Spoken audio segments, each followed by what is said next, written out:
turabashimiye Jonathan ndetse na Keve. Muri iki gitondo twishimiye ko turi kumwe n'umutumirwa, turi kumwe na Maître Nyandwi Bernard, ni perezida wa Ibuka mu karere ka Ruhango.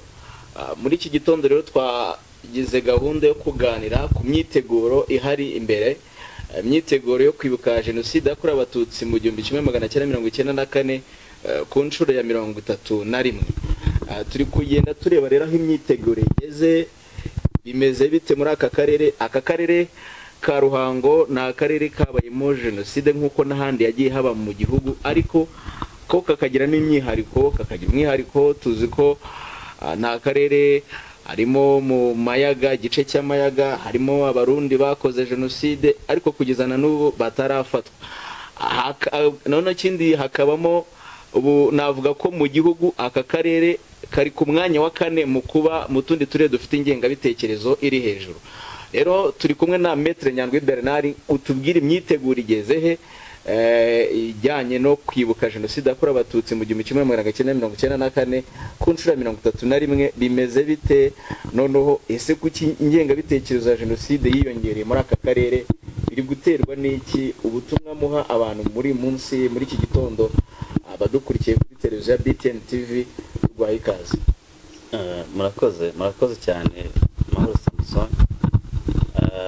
Mu karere ka Ruhango turi mu myiteguro yo kwitegura kwibuka jenoside yakorewe abatutsi ku nshuro ya 31.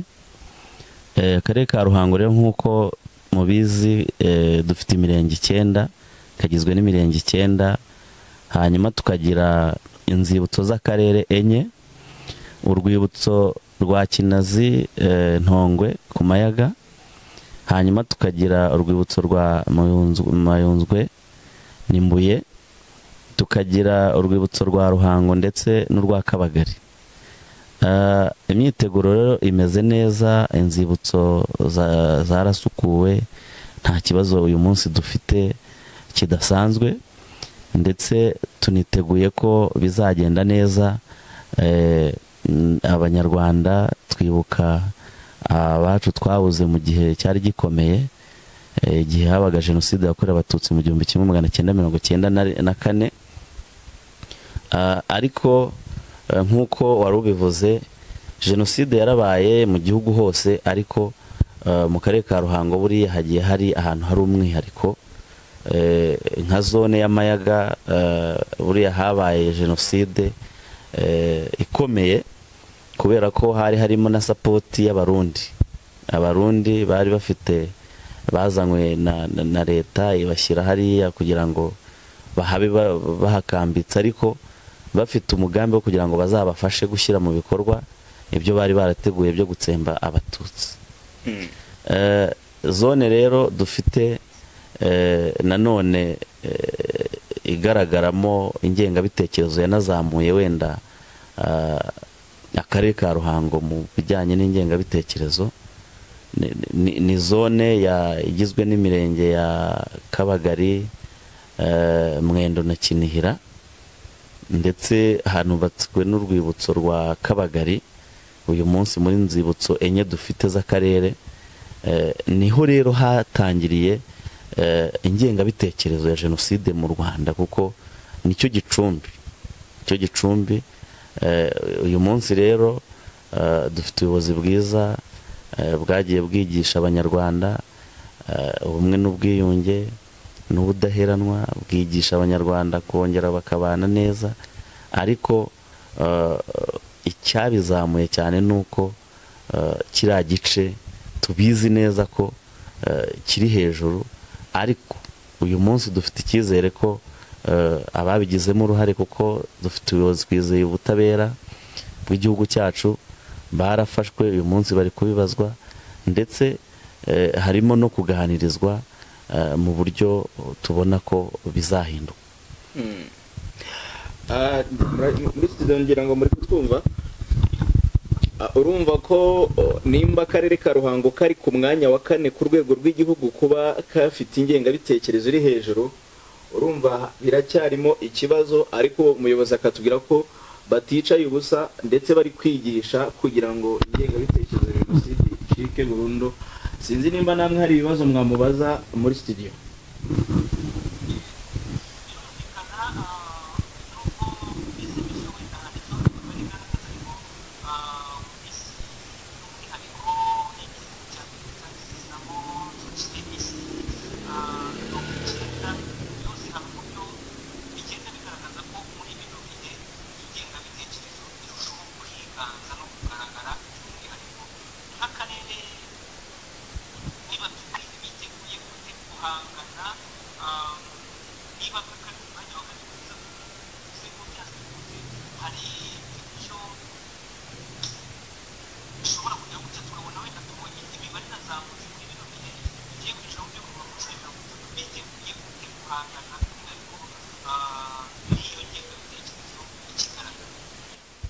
Murakoze. Icyo ni ikibazo cyiza kuko mu karere ka Ruhango ubu dufite ingamba, turi mu ngamba kuko si umwanya mwiza turiho uyu munsi, si umwanya ushimishije. Byumvikane ko rero dufite ingamba kandi zikomeye zo kugira ngo tubashe kurwanya iyo ngengabitekerezo ihagaragara. Harimo timu zashyizweho ndetse mu rubyiruko kuko uyu munsi nirwo turi kwitaho cyane. Usanga iyo urebye no mu gihugu ikigereranyo gihari ni uko ingengabitekerezo ya jenoside usanga yiganje mu rubyiruko. Urugero ubona nka Nyamagabe bagize ibibazo by'uko ingengabitekerezo yagaragaye mu mashuri, aho ni mu rubyiruko. Ubu dufite rero urubyiruko rwashyizweho hirya no hino mu mirenge, tukagira ubuyobozi uyu munsi burajwe ishinga no kugira ngo bwigishe, busobanurire. Hanyuma harimo no kwegeranya aba barangije ibihano by'ibyaha bya jenoside kugira ngo bigishwe, kuko ubona ko ingengabitekerezo ya jenoside yazamutse cyane nyuma y'uko bashije kubarekura kuko barangije ibihano, ariko hatarabanje kubigisha. Ibyo ngibyo birahari, ariko n'ubuyobozi bw'igihugu bwarabitekereje kuko buri kubaka ibigo bazajya babanzwa kunyuzwamo bakigishwa mu gihe gitoya kugira ngo bajye muri sosiyete babasha kuba bazi neza aho bagiye. Ibyo rero byumvikane neza ko mu karere ka Ruhango iyi mibare turi kurwana kugira ngo ejo cyangwa ejo bundi itazazamuka ndetse hatazongera kugaragara ingengabitekerezo. N'uriya mwanya tugomba kuvaho kuko si umwanya ushimishije, kuko si icyiza, kandi dukeneye ko abanyarwanda by'umwihariko bo mu karere ka Ruhango babasha kumva ubumwe n'ubwiyunge n'ubudaheranwa. Ni politiki nziza ku banyarwanda ndetse ibasha gutuma twubaka igihugu cyiza twifuza.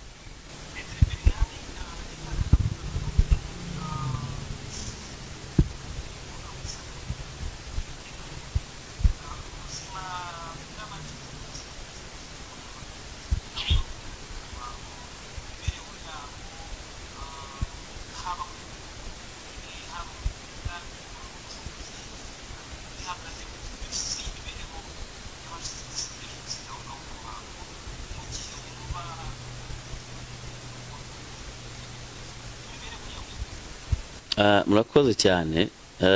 Abarokotse jenoside yakorewe abatutsi mu karere ka Ruhango, imibereho yabo uyu munsi ntabwo twavuga ko ari mibi. Hashize imyaka 31 jenoside yakorewe abatutsi ibaye. Hari aho rero bavuye, ari naho bageze, haba mu buryo bwo kwiyubaka. Uyu munsi nta wavuga ko akiri habi, ndetse mu bijyanye n'ubuzima, haba mu kwivuza baravuzwa bafite ibibazo bikomeye, ndetse abafite wenda nk'ihungabana bafite ababaganiriza. Uyu munsi mu karere ka Ruhango twari dufite umuntu umwe uri gukurikiranwa avuzwa, ndetse hari icyahindutse kuko ubona ko yitaweho bihagije.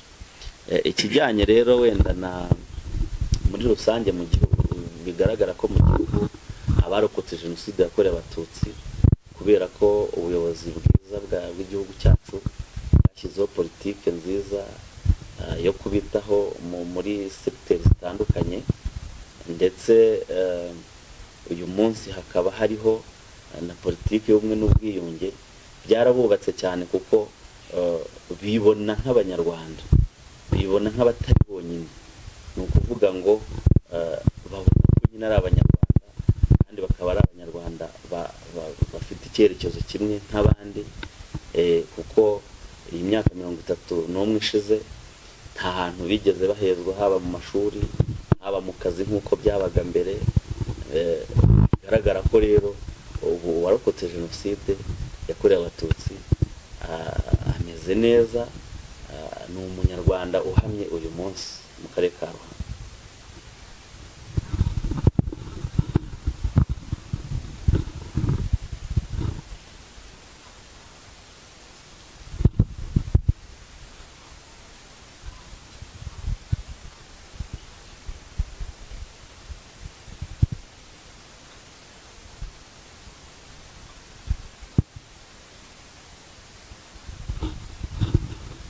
Murakoze. Dufite ingengabihe ijyanye no kwibuka jenoside yakorewe abatutsi 1994 ku nshuro ya 31 mu karere ka Ruhango.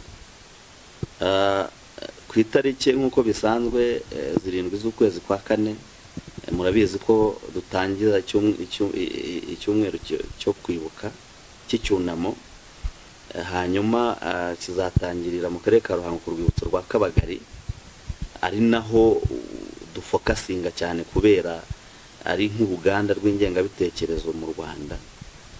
Hanyuma mu gusoza iki cyumweru tuzasoreza ku rwibutso rwa Ruhango. Hanyuma itariki 19 na 20 tuzibukira ku rwibutso rwa Kinazi. Ubwo ndavuga muri za nzibutso enye z'akarere. Tariki 3 kugera kuri 4 z'ukwa 5 tuzaba turi ku rwibutso rwa Kabagari nanone. Urumva impamvu twahatangiriye, ndetse tukazana no mu kwa 5 tukazajya kuhibukira. Hanyuma tariki 17 na 18 z'ukwezi kwa 5 tuzaba turi ku rwibutso rwa Ruhango. Hanyuma 20 z'ukwa 5 tuzibuka abapasiteri abana n'abagore, ubwo ni Bweramana muri Gitwe mu murenge wa Bweramana. Hanyuma 31 z'ukwa 5 kugera ku ya 1 z'ukwa 6 tuzajya ku rwibutso rwa Mayunzwe n'Imbuye. Hanyuma dusoze ku itariki 6 z'ukwa 6 aho hazibukwa abahoze ari abakozi b'amakomini. Bizabera ku biro by'akarere kugira ngo twitandukanye n'uwaba ashaka kudusubiza inyuma, ndetse mbasaba ko habaho gusigasira ibyagezweho, kuko ariyo ntego ya buri munyarwanda.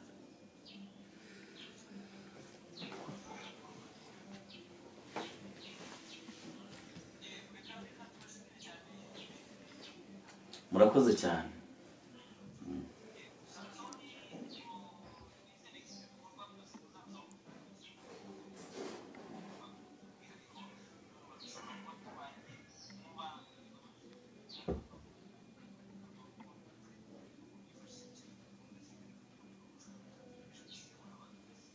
cyane turabashimiye, mugire munsi mwiza na Jonathan, ubundi dukomeze kurwanya ingengabitekerezo aho iva hose ikagera.